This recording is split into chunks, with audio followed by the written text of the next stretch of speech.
Module 5. Helmets and Protective Clothing. The use of helmets and protective clothing is a well-understood safety measure for motorcyclists. Module 5 goes beyond promotion and enforcement and looks into fundamental shifts in policies, strategies, and standards that will increase the use of helmets and their effectiveness. Mr. Beer will start Module 5. Helmets and protective clothing. Very important one, very important. And something that you've all been dealing with in different ways. So again, we'll be learning from each other. Really three things to cover.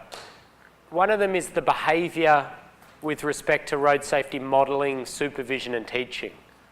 This is with respect to encouraging people to wear helmets. Then there's understanding the issues associated with helmet use, why some people do, why some people don't, why we find that some kids, young children do wear helmets and some don't, and sometimes it's not just financial reasons. Thirdly, looking at awareness, encouragement and enforcement. So 72% reduction in crash severity risk of head injury if you're wearing a helmet. This is probably stuff it's not new to you. You know that helmets are a good thing. The rider is the one with the helmet on and everybody else doesn't have the helmet. And it's interesting to see that, and other pictures I could show you, but where the young children don't have the helmets, but the adults do, and it's a bit of a strange contradiction. The plank is something that seems to be being used more and more as a transport means.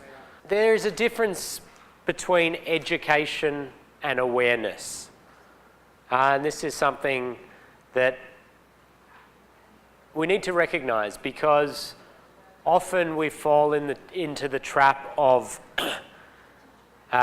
running an awareness campaign and thinking that that's enough. So later on we'll be developing a poster which is an awareness campaign. But that alone is not enough to get major change. You need to have a systematic process of awareness, education, encouragement, enforcement. And ideally, if you can put engineering in there as well. But I've got there, the education is continuous and targeted at an age group. So you need the specific messages for that age group. This is backed up by research into education practices. The awareness is more your marketing and your advertising campaigns. You can use community groups to get that awareness out there, not-for-profits and other groups. You can encourage awards, recognition for groups, for schools, if they come up with initiatives that encourage more helmet use. And then, of course, we have legislation and enforcement. In terms of education practices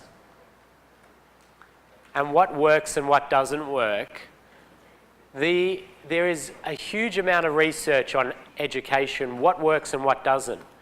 And I want to direct you to this website, increasing wearing rates in all jurisdictions around the world, the role modelling, the behaviour of parents, of carers or teachers or people who look after the young children.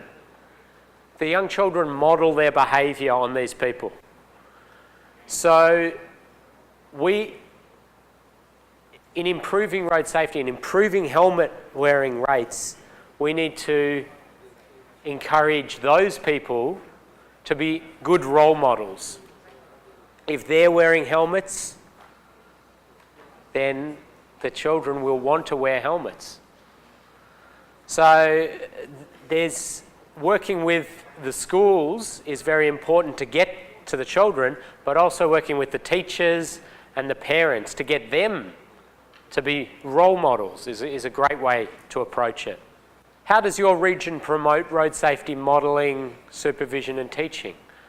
This is just one for you to think about. Are you promoting this modelling behaviour and role modelling, targeting those in positions of power or positions, the teachers, the parents, on good road safety practices? Just one for you to think about. Are you doing that? Are you targeting that? Or are you aiming all your education and campaigns at the students themselves? Now, there's a number of standards around the world. We heard, I think from the Philippines, the ICC standard is used there. Do others know which standards your country use? Do you have a sticker that you have on the back of motorcycle helmets? There are many standards, international standards on helmets, and the UN has standards on helmets. And there are a number of standards there. Helmet wearing rates, you go for your enforcement campaigns, your education campaigns. Legislative is that level up. It's ensuring that we have the right fit for the helmet is another important thing. This is not the right fit. I put it as a joke. Again, this is about the education of especially our children on how to appropriately fit a helmet. So if we can improve people's ability, the way they connect them, and just making sure they do them up, it's a very, very good step. Optimizing rider vision.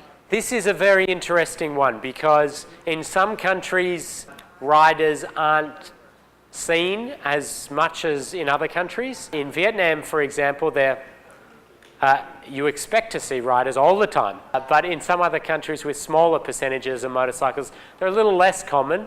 But what we can do is we want the motorcyclists to stand out. And we heard from the Philippines, headlight use, important. If you can encourage the use of reflective gear, that's great. If you can encourage the use of reflective gear, that's great. Protective clothing is a very important aspect of motorcycle safety, but it's very hard to implement, to get people to wear protective clothing in the very hot weather.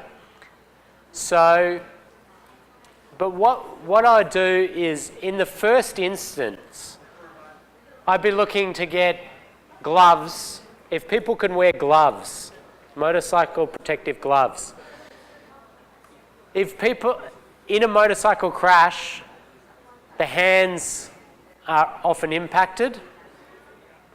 And the nature of these crashes and the people involved is that they often use their hands very much in their work. Having the use of your hands is critically important. And in even a minor motorcycle crash, you can lose the use of your hands for weeks and months. And for a lot of people, that is a loss of their income. So if you can get people to wear gloves, that's a great win. The first thing though, helmet. We need to get helmet use, gloves, and then we can look at boots. And one of the ways, even in the heat and the hot weather, if the boots can be seen as, quite a trendy, quite a good-looking boot, that can be, it can be encouraged. So the market then can drive some of that. So any way you can encourage people to wear protective clothing is good, and that can be done through, again, education, advertising, awareness, and you can do enforcement, but obviously enforcement first of the helmet, and then later down the track you can start working on other things. With a bit of a funner activity, just you're going to come up with a bit of a poster. And remember I said awareness and education are different things. So this is not an education program which is structured and it's targeted for age groups, and it's very rigorous, and you implement it with a curriculum, and it's repetitive, and it's all that information that you can get. This is an awareness campaign which is more the one-offs to complement education campaigns.